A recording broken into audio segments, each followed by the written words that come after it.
fazer para vocês, né? Mas principalmente reflexões.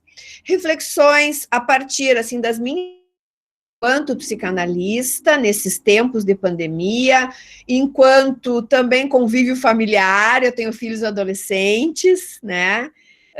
Profissional, eu tenho trabalhado com atendimentos online, né? Então, reflexões que surgiram, né, da minha própria prática e vivências, mas também reflexões que surgiram, assim, de discussões com colegas,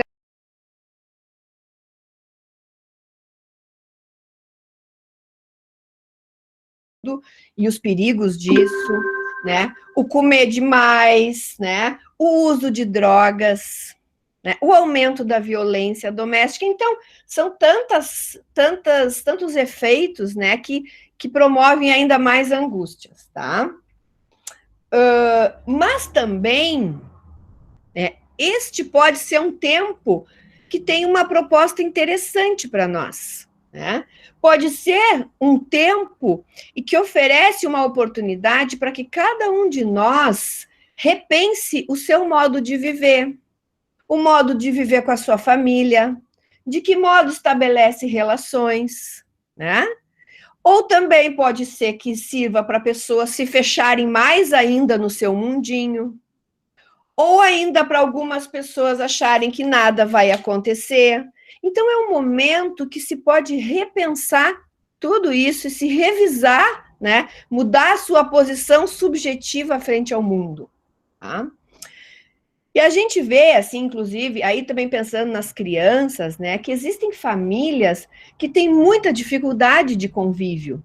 E esse confinamento, ele potencializa uma série de conflitos que já existiam, mas que ficam potencializados, e os nossos recursos subjetivos para lidar com eles rapidamente se esgotam, né? Então, eu estou trazendo essas reflexões, não são respostas, são, né, muito mais questionamentos. O que a gente faz com tudo isso, né? Então, os nossos recursos se esgotam em tantas horas de convívio. Por quê? É muito diferente home office, trabalhar desde casa, quando eu tenho liberdade de sair, as crianças estão na escola, os adolescentes estão na escola, eu estou trabalhando em casa e eu tenho um certo silêncio e tal. Home office de quarentena, aonde nós estamos limitados no nosso ir e vir, estão todos em casa, né? Os afazeres domésticos que se sobrecarregam. Então, é muito diferente home office de quarentena, tá? E nós nos sobrecarregamos de trabalho, né? De estudo, de leituras, de lives, de podcasts, né? Numa tentativa de transposição do nosso labor, né, para o universo online. Como se, entre aspas, a vida não para. A vida não pode parar. Tem que seguir tudo igual, como se fosse tudo igual, e não é. Então, eu não sei vocês, mas eu tenho visto, assim, eu tenho assim, me sentido trabalhando até mais, o tempo todo, né?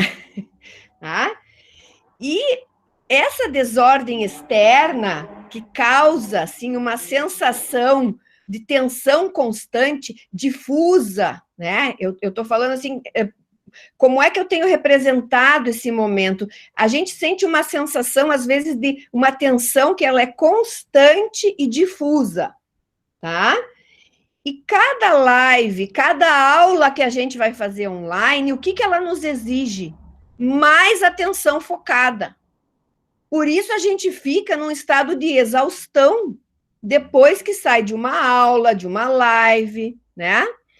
E nervosismo, isto, né? Então, são componentes que incrementam mais ainda as nossas incertezas, as nossas angústias, né? E que levam muitas vezes a gente a uma certa exaustão. Um futuro que se torna nebuloso, né? E por conta de todas essas nossas angústias, nós também corremos o risco de intoxicações digitais. E aí não só as crianças, os adultos, os jovens, né? De que a gente use, por conta da nossa angústia, do nosso desamparo, dos nossos anseios, a gente recorra em excesso aos dispositivos digitais, né? Porque aí é muito diferente, né? Por exemplo, jogar jogos eletrônicos, que eu acho que fazem parte desse universo dos adolescentes, das crianças, né? Eles têm a sua aplicabilidade, vamos dizer, para os meninos, toda essa questão dos jogos, né? No sentido de sentir potentes, viris, né? Mas, né? Os jogos, eles têm um funcionamento, digamos, já pronto, né? Não se cria nada, o cenário está pronto. Eles não criam nada em cima daquilo, a não ser jogar, né? E o jogo que termina e começa, on, off, né? Então, embora tenham imagens quase reais, né? Muitas vezes poupa trabalho, não precisa criar por sobre aquilo, já está pronto. Então, não ajuda a desenvolver o pensamento simbólico, a elaboração dos conflitos. Muito diferente disso é assistir um filme, assistir uma série bacana, que tenha uma trama interessante, inteligente, né? Que tem uma série, um filme, uma sequência simbólica, tem uma narrativa, uma história, né? Que vai nos dando um material simbólico, vai nos dando recurso simbólico. Né? Mais diferente ainda disso é a leitura. Porque ler um livro é um processo trabalhoso, de reflexão, de tomar contato consigo mesmo, é um processo complexo, né? Mais elaborado. Então, vocês veem os vários níveis, né? A gente não precisa demonizar os jogos ou a internet, né? A internet, ela pode nos ajudar, ela pode humanizar, como ela pode desumanizar. Então, depende do uso que se faz, né? Isso já todo mundo está careca de saber. Mas um livro é muito distinto disso. Então, né? Que se possa dar lugar para cada uma dessas coisas, não apenas uma, tá? Bom, fazendo a parte das intoxicações eletrônicas, que nós todos corremos o risco, né? Nós estamos em isolamento físico, mas não social nem afetivo. Né? A gente ouve, isolamento social. Não, nós estamos em isolamento físico, mas a gente pode ter, né? Não é igual, mas pode manter os vínculos afetivos. Existe presença no mundo virtual também, né? Então, se torna vital procurarmos encontros com interlocutores privilegiados, que possam nos agregar coisas e não ficarmos sós, tá? Então, e saber escolher com quem que a gente vai dialogar, saber escolher o que a gente vai assistir, porque tem muita porcaria na internet, mas tem muita coisa boa, né? Então, aí vai, né, da capacidade de discernimento e de escolha que cada um vai fazer. As inseguranças econômicas e sociais quanto ao futuro profissional daqueles que ainda estão construindo, né, nesses tempos também se intensificam. Tá? E nós, não só os jovens, né, mas nós, os adultos, temos que reinventar, temos que criar muitas coisas que nós não estávamos. Por exemplo, eu estou aqui falando, eu tenho que me reinventar, é muito distinto de falar para uma plateia, enxergando as pessoas, né? Então, a gente tem que descobrir caminhos que possam, né, nos enriquecer mutuamente, e isso parte, assim, né, de uma reinvenção, cada um, né? A adolescência, ela já é permeada por muitas angústias e muitas incertezas.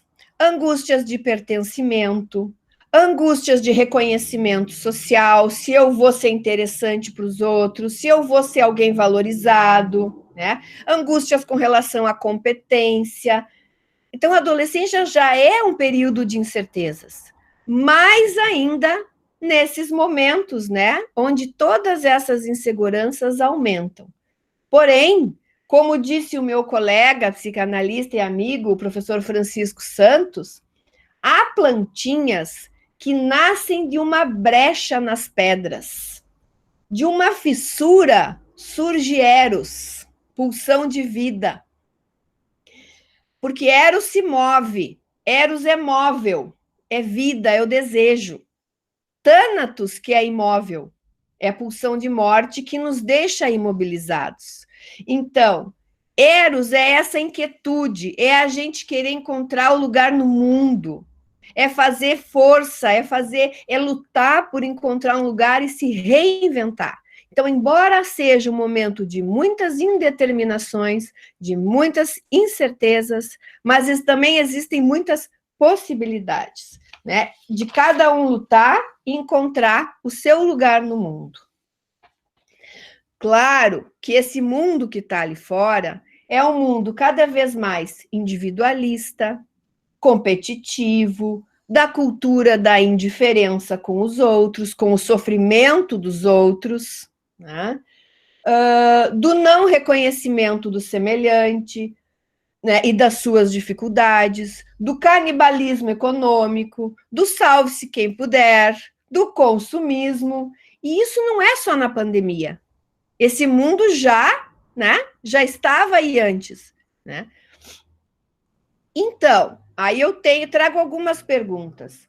O que nós fazemos para sermos mais solidários? O que fazemos para cuidarmos de nós mesmos e dos outros? Cuidarmos do nosso laço fraterno?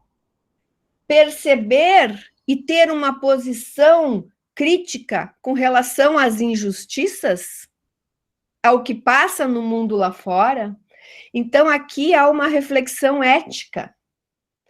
Como cada um cuida de si e daqueles que ama, ou tem ao seu encargo, né? O que eu estou disposta a abrir mão pelo coletivo? Tá? Então, todo esse período também nos confronta com essas reflexões. Como estamos no plano das trocas humanas?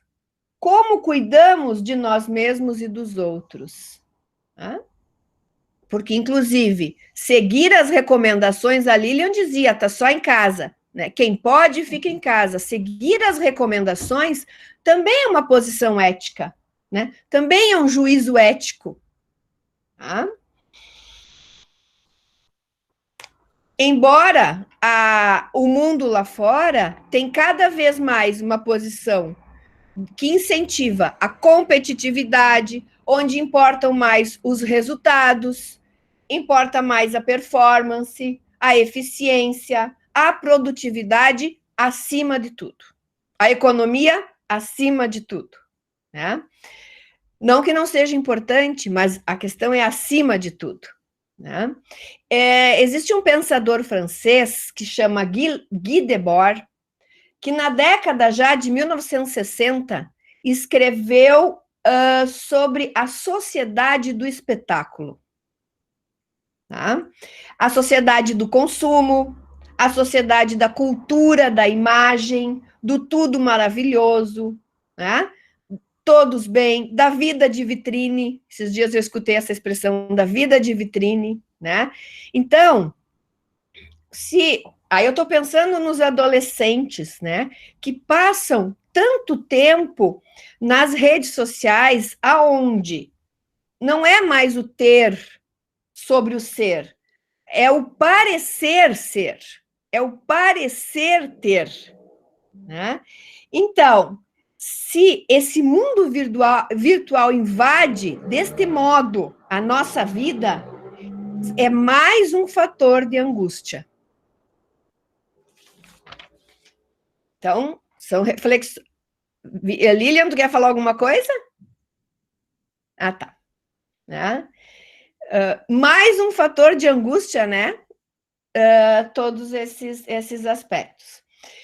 Os adolescentes, em especial, então, né, estão privados das aulas, da convivência com os amigos, do desfrute do corpo e das excitações da sexualidade, das excitações corporais, do laço com os pares, né? Então, toda uma sobrecarga libidinal sem descarga, sem canalização, né? Que fica represada e também se transforma em angústia, se transforma em irritação, se transforma em agressividade, em compulsões, né? Este mundo endogâmico que o adolescente está limitado a viver, quando para eles é tão importante o exogâmico, a sociedade, a escola, os amigos, né? A civilização do espetáculo do Mário Vargas Llosa, assim, né? Então, esse mundo endogâmico, muitas vezes essa perda de privacidade é um excesso para os adolescentes, quando para eles é tão importante o exogâmico, né? O contato, o olhar, a conversa, as relações presenciais, né? Elas ainda são necessidades fundamentais nesse período da vida, e da nossa também, né? Não há como... Os adultos também sentem falta. É que, claro, como eu fui sempre pensando nos adolescentes, para os adolescentes isso ainda é mais difícil, né? Por conta desse aspecto endogâmico, né? Que se torna mais um motivo de angústia. Então, toda essa fala, essas reflexões que eu vou trazendo para compartilhar com vocês, são no sentido de não só pensar, né, esse momento da adolescência, mas para nós também, né, que a gente vai elaborando juntos isso que estamos vivendo e atravessando, né, para que possamos lá no final, né, sairmos melhor disso tudo, tá? Todos somos atingidos, cada um, claro, não da mesma maneira, né? Mas todos somos atingidos. Claro que os mais vulneráveis, né, são muito mais atingidos, porque o vírus, ele explora as fraquezas biológicas das pessoas, que também as têm por conta de causas, de situações sociais, né? De trabalho precarizado, de falta de acesso à moradia, de acesso à saúde, de acesso aos bens da cultura, né? Então, o vírus vai atingir, essa situação vai atingir, não só o vírus, mas toda a incerteza que ela causa, ela vai atingir os mais vulneráveis. E os adolescentes que estão em mais vulnerabilidade, mais ainda, tá?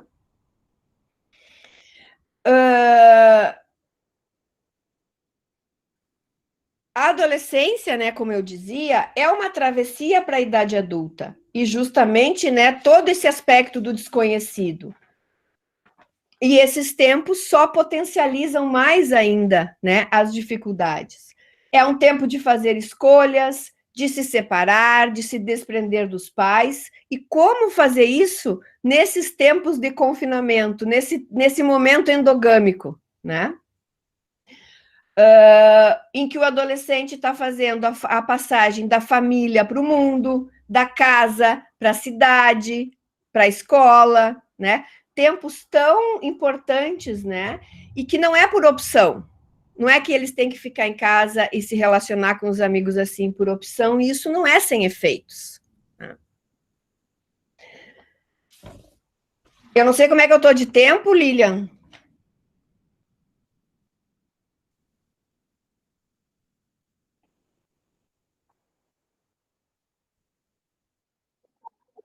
Também não sou muito ágil aqui nas tecnologias, mas está tranquilo, são 7h06. Tá, então, mas já estou me encaminhando, né, para a parte final, então, das minhas reflexões, tá? Então, todas essas lives que a gente faz, as aulas online, né, elas não têm toda essa troca de olhar, os movimentos corporais, que são tão importantes nos contatos, né? Os risos em conjunto na sala de aula, né? Aquela risada que se dá quando o professor faz uma piada ou conta algo gracioso, divertido, né?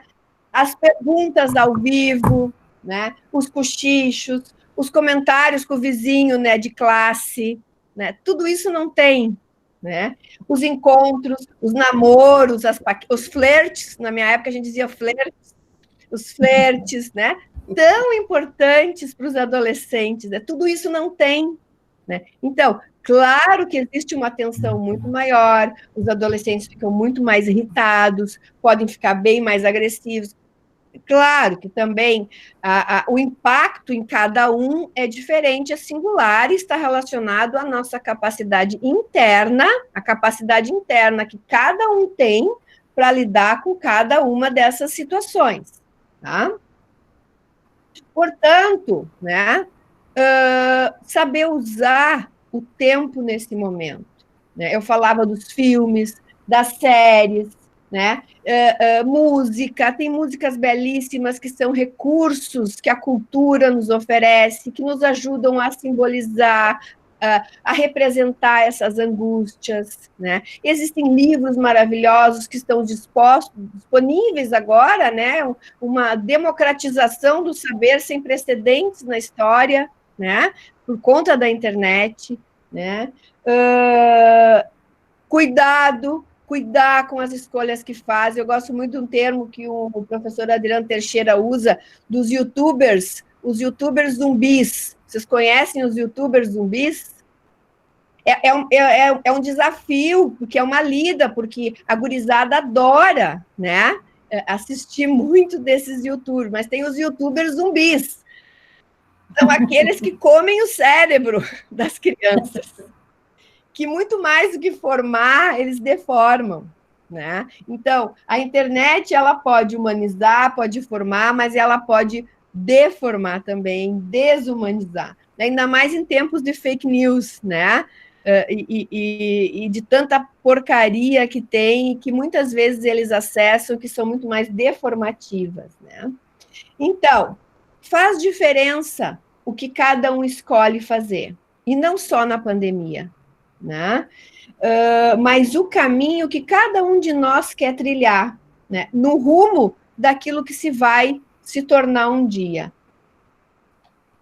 E eu queria terminar com uma... e ainda, né? Não perdermos a esperança, né? Porque uma coisa é a ingenuidade e a ilusão. Outra coisa é a esperança. A ingenuidade e a ilusão, elas são aquilo que a gente quer acreditar. A gente desmente a realidade porque quer acreditar naquilo que desejaria que fosse. A esperança não. Se não tivermos esperança de que pode haver um futuro, de que cada um pode encontrar um caminho e trilhar o seu caminho, né?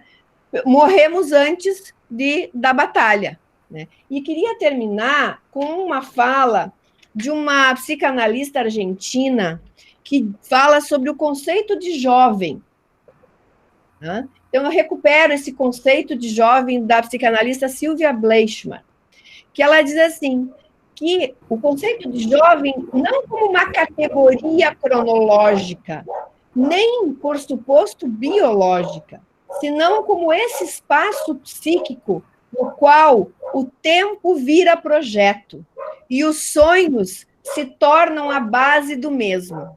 Então, espero ter contribuído com essas reflexões, né, para a gente iniciar aí também um diálogo, perguntas, mas, né, que os jovens possam, mesmo nesse tempo de pandemia, ter sonhos, ter projetos, né, e acreditar, né, que nos reinventando possamos encontrar enriquecedores caminhos de bem-estar, do coletivo e de, né, realizações, né, de projetos de vida.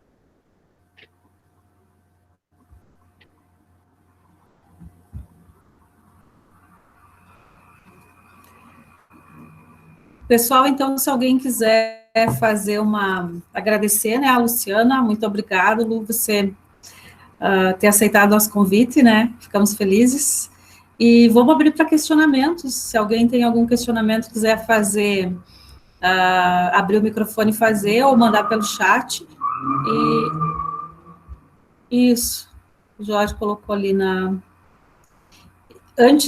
eu vou aproveitar que eu estou com o microfone aberto e queria te perguntar, Lu, assim, Você falou sobre ter a esperança enfim, existe um processo que me parece de negação do tamanho da contingência da epidemia, né? E tem pessoas que se consideram imunes, que não acham que isso não é nada, né? Tem a história da gripezinha, do resfriadinho.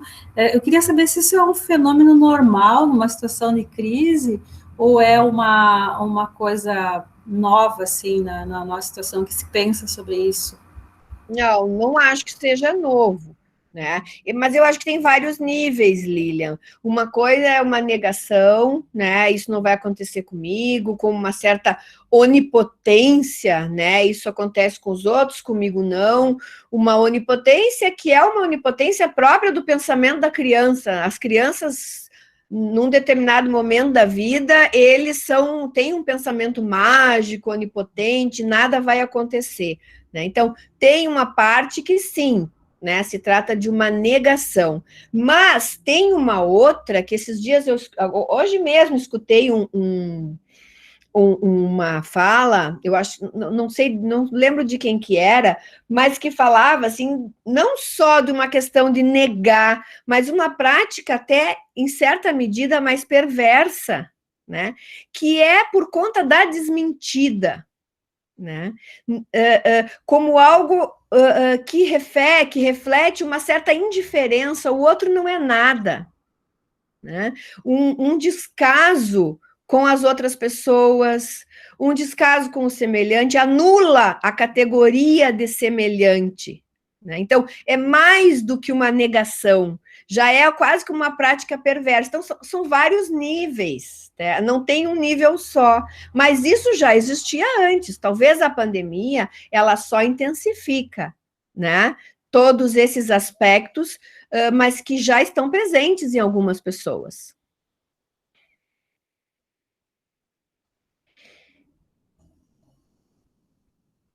E é um aspecto, inclusive, bastante egoísta, porque salve-se quem puder, eu me salvando tá bem, não acontecendo nada comigo tá bem. Então, quando eu trazia aquelas questões, né, como que eu cuido de mim e como que eu cuido dos outros? É uma questão ética.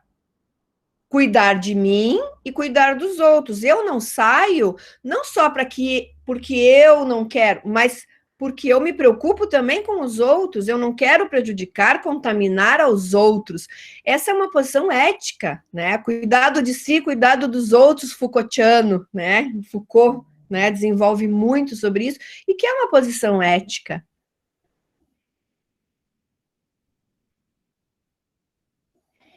Eu vi ali que a Flávia Zanata colocou, escreveu até a questão do escrever, né? Sim, então, poderia agregar, né? O escrever também, né? A prática de leitura, mas também a prática da escrita. A gente sabe que os adolescentes escrevem, gostam de escrever um diário, né? Mesmo que seja no computador, mas gostam de escrever também. Isso ajuda a elaborar, né? Todos esses momentos, não só através da leitura, mas da escrita também. A escrita também é formativa, né? Também é elaborativa.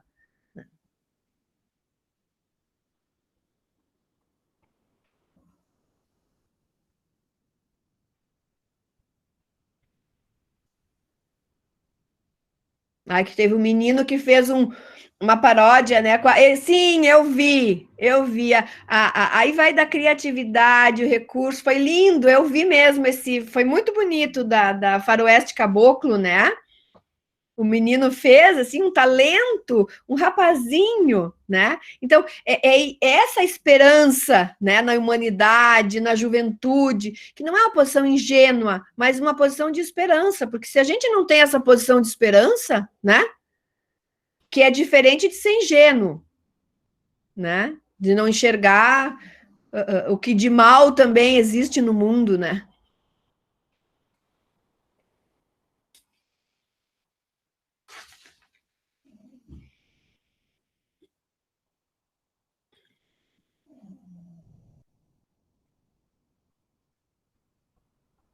Teu microfone, Lilian, tá fechado. No Acho que tem uma... chat, a Suzy pediu para algumas dicas para lidar com os filhos. Ai, ai, ai. Pergunta difícil essa, Suzy. Pois é. Existem várias possibilidades, assim. Vou dar exemplos, assim. Aqui em casa a gente recuperou, né, lá dos guardados, os jogos de tabuleiro. E tem sido, sabe, muito interessante. A Douglas colocou ali a paródia do rapazinho. Vale a pena escutar. Tem sido muito interessante, né? Então, recuperar, né, os jogos de tabuleiro. E, claro, a questão não é que ele, né, que se fique. Eu estou pensando assim, alternativas, que possibilidades a gente tem de convivência, né? Porque são tantas horas de convivência, todo mundo junto, né? Que possibilidades a gente tem e que vão ser alguns momentos do dia, não vão ser sempre. Eles vão precisar da privacidade também. As crianças, elas têm uma possibilidade que é brincar, né? O brincar ajuda muito a elaborar, né? Então, a criança cria histórias, fantasias até, né? Eu vi esses dias um que criou uma fantasia que matava um vírus. Então, criou toda uma brincadeira para matar um vírus. Né? Então, cada criança vai encontrar os seus modos, e o brincar é um recurso muito importante para a criança, inclusive aprender a brincar sozinho. Tem crianças que não sabem brincar, que sabem manusear os dispositivos eletrônicos, mas não sabem brincar, não sabem estar numa interação com o outro ou usados, né, dos brinquedos como um meio, né, elaborativo de todas essas angústias, de toda essa sobrecarga, né, de conflitos e de libido que fica, né, circulando dentro de casa, né? Então, a importância da criança ir para o seu quarto, brincar com seus brinquedos, né, os seus objetos. E os adolescentes, bom, que possam ter o seu tempo do jogo, mas que também possam ter acesso a bons filmes, a bons livros, né? Um pouco de cada, né? E momentos, assim, do cotidiano miudinho que se pode compartilhar, cozinhar juntos, ajudar a botar a mesa, né?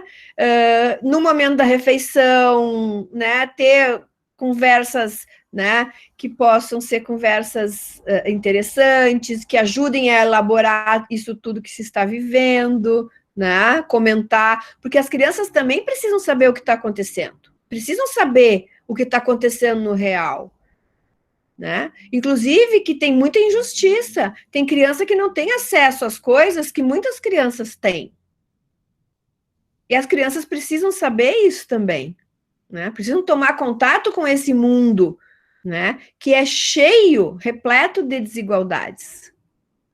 Né? Tem alunos que estão com aula, os alunos das escolas privadas estão com aula, né? Os alunos da escola pública, né, na sua grande maioria, não, né?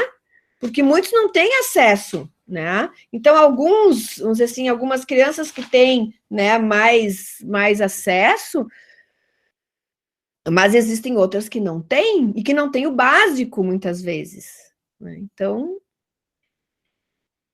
não sei se respondo, né? Mas é difícil, porque é singular para cada família, mas realmente a convivência diária, né? Ela tá difícil. Mas ela pode também ter momentos muito bacanas de convívio, inclusive porque tem famílias que têm dificuldade de convivência na sua intimidade. Cada um no dia a dia habitual, antes da pandemia, cada um ficava no seu quarto, com o seu celular, né? E agora se promovem espaços, momentos que podem ser explorados, né? Que podem ser usados para uma intimidade maior que muitas famílias não têm uns com os outros, de convívio, né? De conflitos.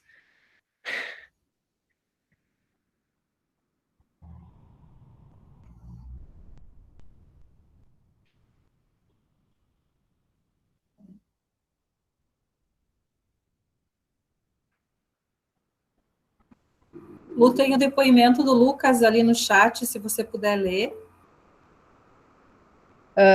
Boa noite, gostaria de compartilhar uma situação da minha família. Meu avô está na UTI há 38 dias e com o pulmão em estado grave não consegue falar. E a angústia dele não conseguir se comunicar com nós está nos deixando triste, ainda mais nesse momento de tensão de pandemia. O que seria bom eu e minha família fazermos para ele nas visitas? Lucas, pois é, são angústias, o medo da perda, né? Eu acho que a gente fica num momento desses, assim, o medo de perder aqueles que a gente ama e todo o aspecto, assim, da compaixão com o sofrimento do outro, né? Então, às vezes, não sei se precisa dizer muita coisa, mas estar junto, o olhar fala, né? O olhar fala. Então, um olhar pode dizer muita coisa e confortar e acalentar aquele que está ali, né? Na angústia de não conseguir se comunicar, né? Claro que se eu entendi, ele também estaria em estado. Ele tá com consciência ou ele está sedado? Que é diferente, né? Ele consegue nos entender. Então, o olhar fala, Lucas. O olhar fala. Um toque na mão, eu não sei se pode também, né? Mas o olhar fala. Você pode dizer muitas coisas com o olhar.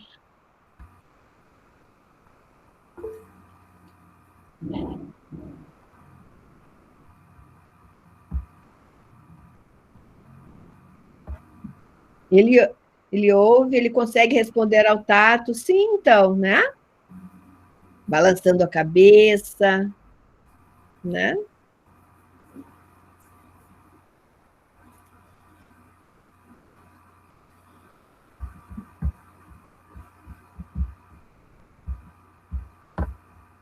Pode abrir o microfone ali, né? Tá sendo dito, pode fazer pergunta. Ai, dá uma agonia, parece que eu tô falando agonia, né? Só eu que falo. Ficar lendo, né?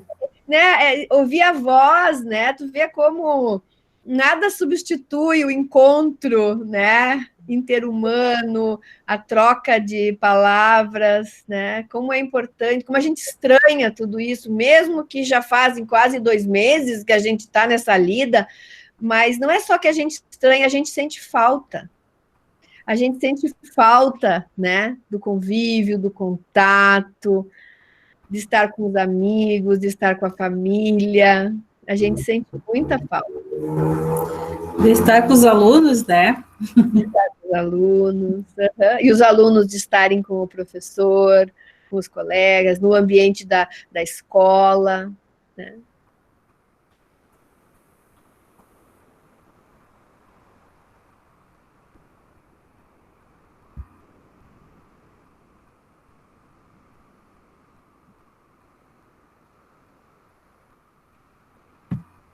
Nada substitui o contato físico, o abraço. Sim, embora, claro, que a gente faz todo um esforço, né, para estarmos presentes. E a presença, mesmo no online, há presença. A gente pode sentir as pessoas, a gente pode, né, a internet ajudou muito, aproximou muitas pessoas que vivem longe, né, mas não é a mesma coisa, claro que não é. Mas também não fiquemos melancólicos, né?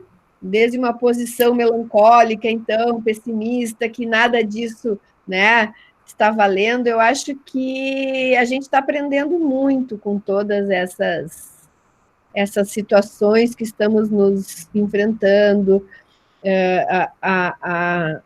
de que maneira estar com os amigos, de que maneira estar com a família, o que escolher fazer, o que escolher assistir, de às vezes também se recusar a assistir tanta coisa, a estudar e ler tanta coisa, porque essa é uma recusa interna, é tão difícil porque tem tanta coisa boa e a gente fica, assim, às vezes numa voracidade, quer ler tudo, quer assistir tudo. Pessoas importantes, tem pensadores, intelectuais importantes, né, aí pelo Brasil têm feito falas abertas, né? Então, a gente tem oportunidade, ou mesmo, né, nos nossos grupos, mas, às vezes, também, como fala o professor Cláudio Dal Bosco, é importante o ócio estudioso, os momentos de meditação, não é fazer nada, mas né?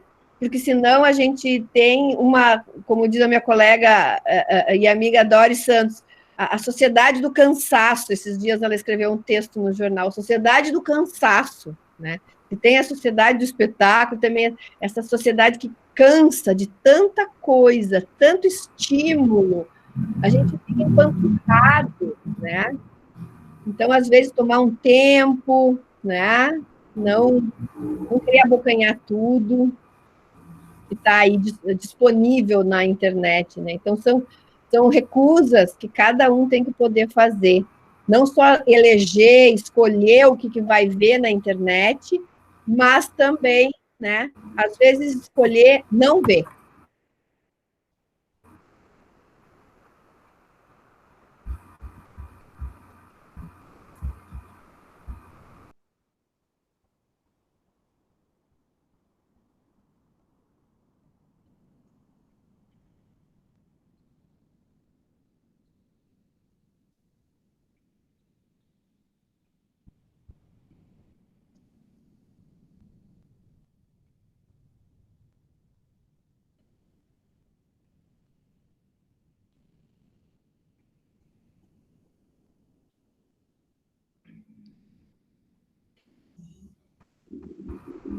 Jorge, eu achei que o pessoal estava mais angustiado, mas acho que angustiado sou eu, né?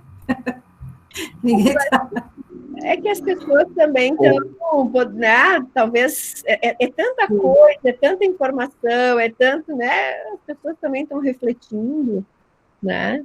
Às vezes o silêncio é importante. Sim. Né? Às vezes a gente tem dificuldade de tolerar o silêncio, né? Mas creio que os maiores questionamentos que os alunos nos colocam foram respondidos durante a fala da Luciana. Creio que isso também foi de grande valia. Assim, talvez o silêncio desse momento seja a reflexão das próprias respostas que tiveram aí durante a fala. Uhum. Sim, quando conversamos, eu e a Lilian, ela me passou, então eu tratei, assim, de pensar algumas questões que eu imaginei, que eu pensei, né, que pudessem, né, ir ao encontro, né, das angústias, enfim, né, e nunca se vai responder tudo, né, se fazem perguntas, se fazem reflexões que abrem novas perguntas. Então, o silêncio, ele não é mau, é um silêncio, quando ele é um silêncio reflexivo, um silêncio que se está cada um pensando em si mesmo, né, esse autoexame, essa autorreflexão, ele é muito importante, ele é formativo, né? Aqui eu tenho um comentário da Andréia. A Andréia é minha irmã, ela mora lá, nesse momento ela está fazendo pós-doutorado lá na Inglaterra, e eu mandei o link, ela está, né, convidei algumas pessoas e ela está nos assistindo ali, ó. Né? A internet também aproxima, né? Claro, ela está falando desde longe, né? Mas claro que a gente cansa de tanto olhar para a tela. E esse é um aspecto, né? A gente cansa mais, porque exige de nós um foco, né? E tem todo essa desordem lateral, né? Então, 1h30, 2 horas, a gente fica exausto, né? Sim, eu estava falando que eu vou, quando terminar a pandemia, eu vou sonhar com as carinhas na tela, né? A gente só convive e conversa através das carinhas, né? Das telas, né? É.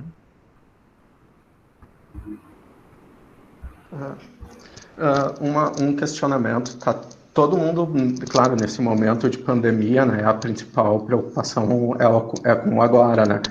Todo mundo está muito preocupado sobre a questão do isolamento, já Tanto é que a gente já está na segunda atividade com esse tema, só que agora, que está com o tempo passando e talvez tenha alguma perspectiva de volta a, sei lá, a médio prazo, uma preocupação que às vezes me vem é se essas angústias, estas mesmas preocupações que a gente está tendo nesse momento de pandemia, a gente não vai ter na volta, no voltar, no ter que... porque não vai ser o normal, eu não acredito na volta que vai ser tudo como era antes. Algumas modificações a gente vai ter até por causa da própria pandemia, né? Então, tipo, algumas pessoas têm tensão, que eu chamo de tensão pré-segunda-feira, né? Só que com uma intensidade bem maior agora.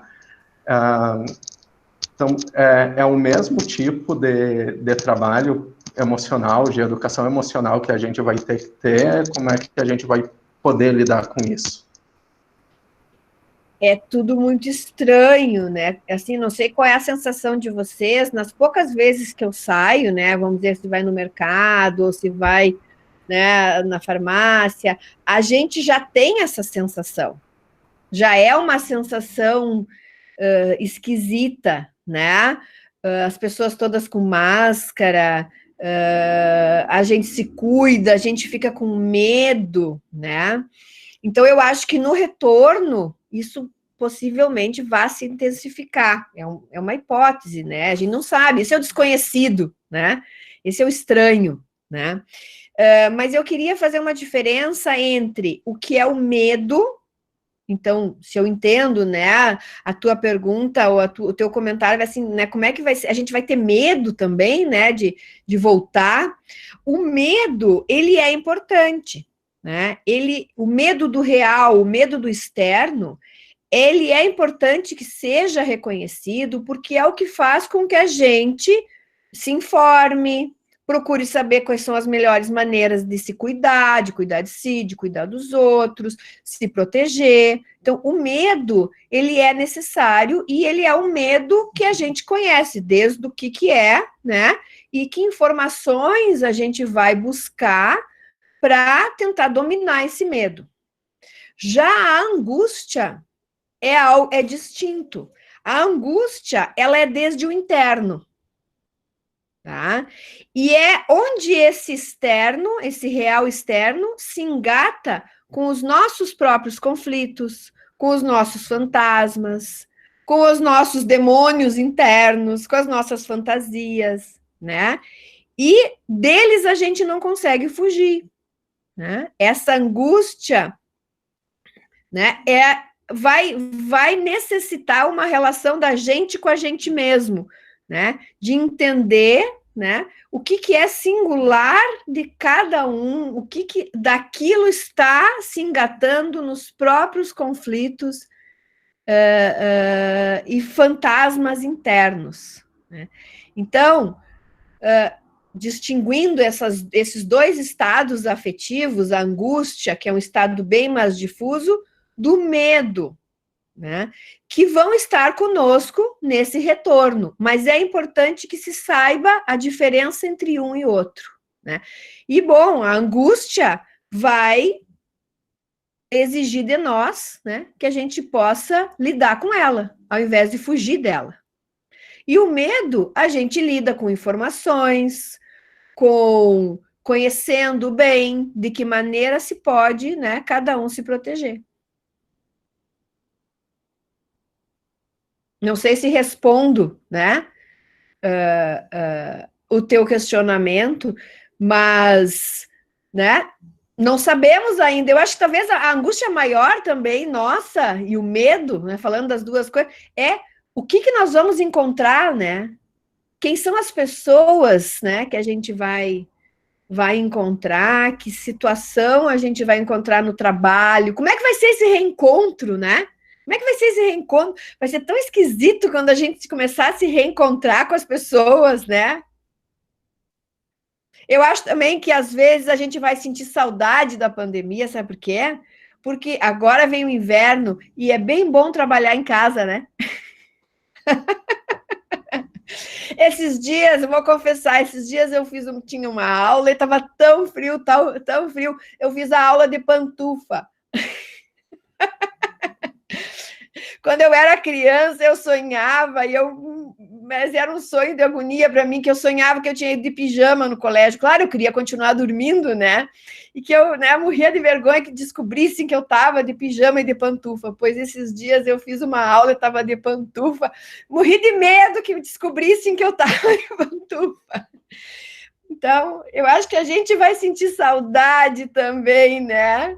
Desses momentos em que a gente pode ficar em casa, né? No conforto da sua casa. Quem pode, né? Porque aí também, né? Aí tem toda uma questão, assim, porque o fato da gente ser mais afortunado por ter acesso a coisas não nos exime do compromisso ético, né? E de ter uma posição crítica com as desigualdades, com as injustiças, né? Enfim.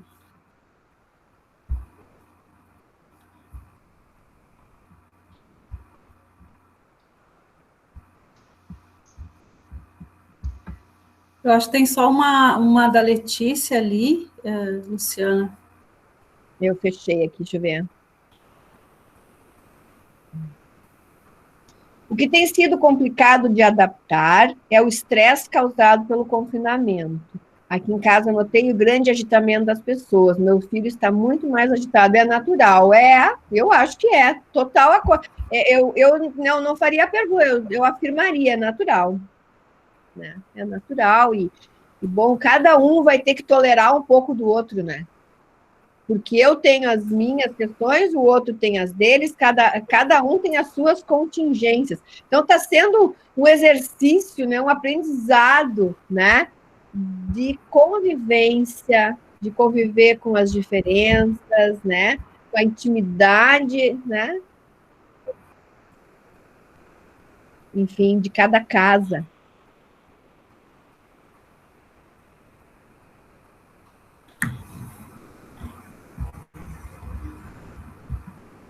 Então, pessoal, acho que se tem algum questionamento, alguma colocação de alguém que gostaria de fazer. Prof. Vive, que acabou, entrou, saiu. A Letícia também disse, né? Também tem filhos adolescentes. Né? A Letícia Lemos falou, né, que a pandemia reaproximou a turma de ensino médio, a maioria não tinha contato há 11 anos, né? Então, claro, essas são são os benefícios, né, da internet também, né, que aproxima. Então, não se trata de demonizar a internet, né, mas, né, o uso que a gente vai fazer, né, aí é a ética de cada um.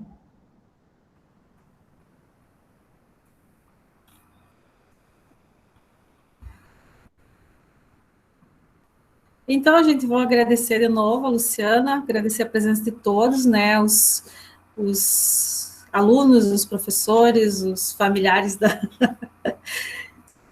que foram convidados, né, as pessoas de fora do IFE, ficamos à disposição, né, Luciana, e também ficamos realmente muito agradecidos pela tua fala. Acho que, por mais que a gente tenha lives e informações, a gente tem que refletir um pouco, né? E quando você traz esses questionamentos, você nos faz pensar e não dá para passar por esse momento sem parar e pensar, né? É só passar por ele, que daí não vai ter tido sentido, né? É verdade. Que a gente possa, então, que a gente possa, né, sair pessoas melhores. Né? Sim. Tá bom, pessoal, então, acho que domingo. Antes, Lilian, só um minutinho. Antes da gente terminar, tem um recadinho para todos que estão participando. Semana que vem, continuando as nossas atividades online do NAF, a gente vai ter uma palestra com a promotora aqui do município de Vacaria, que vai conversar conosco sobre o aumento da questão da violência contra a mulher nessa época de pandemia. A gente convida a todos, em breve a gente vai estar fazendo a divulgação, vai ser dia 20, só que vai ser a gente está mudando os horários das atividades para 19 horas, tá, pessoal? Então já aguardem aí na agenda de vocês, dia 20, às 19 horas.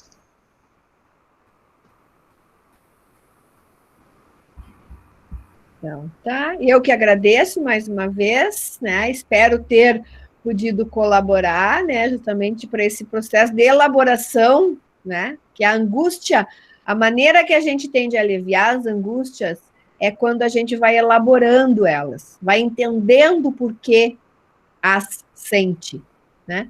Essa é a maneira, esse é o trabalho psíquico, né? Que promove a elaboração, então, e o alívio das angústias.